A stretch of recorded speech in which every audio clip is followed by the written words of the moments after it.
माननीय अधिष्ठाता महोदय, आपने मुझे अवसर दिया बोलने का, इसके लिए मैं आपका धन्यवाद ज्ञापित करता हूं। नेता हमारे और बड़े आदरणीय शिवपाल जी से अपने आप को संबोधित करते हुए, देखिए हम लोग पश्चिम से आते हैं, जो उत्तर प्रदेश का पश्चिम का इलाका है, और जिस घर में परिवार में हमारी परवरिश हुई, उसमें जब से हम लोग छोटे थे, जब से देखते थे और हमसे पहले की पीढ़ियां देखती थी कि अगर छोटे से छोटा कोई काम होता था, अगर हल्के से हल्का कोई काम होता था, तो भगवान राम का नाम लेकर होता था। अगर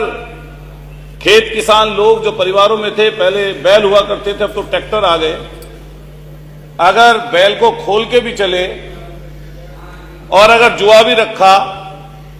और जुआ रख के लेके चले, तो पहला नाम यही निकलता था, ले राम का नाम, और तब आगे की तरफ चलते थे।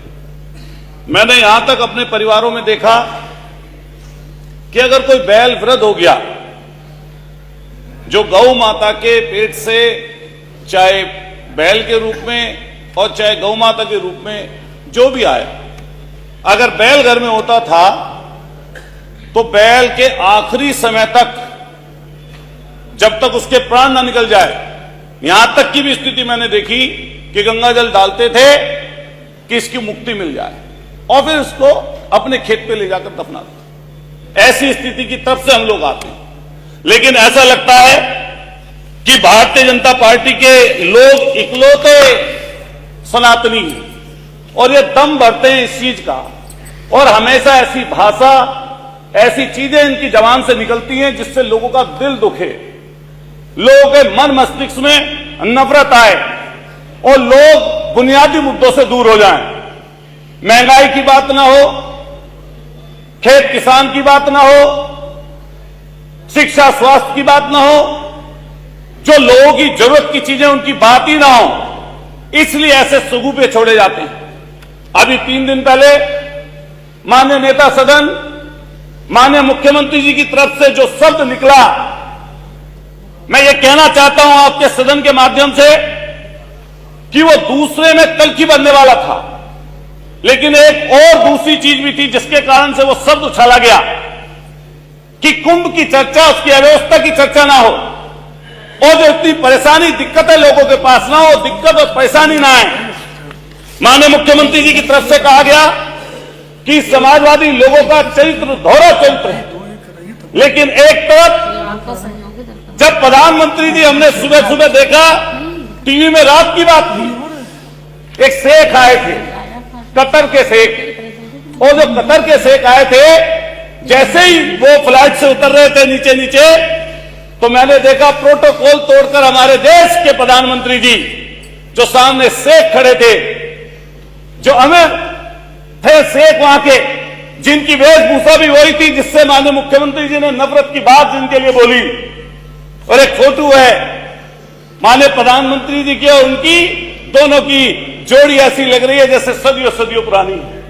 ऐसा लगता था जैसे कतर से आया मेरा दोस्त और दोस्त को सलाम करो, ऐसा बोल रहे हो। उसी समय माननीय मुख्यमंत्री जी को ट्वीट कर देना चाहिए था। अगर जो शब्द उन्होंने बोला मैं नहीं बोल सकता,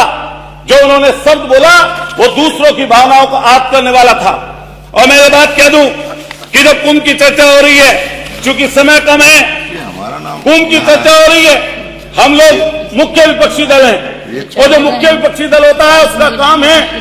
कि आपने जो काम किया, अगर उसमें कोई गलती है, कोई त्रुटि है, तो इसमें ऐसी चीज हो रही है जिससे कुछ गलतियां हैं, तो मैं निश्चित रूप से कहता हूं कि नेता प्रतिपक्ष हो या प्रतिपक्ष के दल का कोई सदस्य हो, और हमारे अखिलेश यादव जी ने बार बार इस बात को चेताया कि वहां की परेशानी और दिक्कतें क्या है। अगर परेशानी दिक्कत नहीं थी तो हमने एक वीडियो ऐसी देखी जिसमें हमारे नेता, सदन के नेता के आंसू आंखों में थे। 17 घंटे बाद बताया कि घटना घट गई, जब दिल्ली से खबर आई तब बता पाए। जाम में फंसे थे लोग, परेशानी और दिक्कत में थे लोग, दिक्कत और परेशानी इतनी थी कि लोग बयान नहीं कर सकते। चूंकि एक समय थोड़ा है,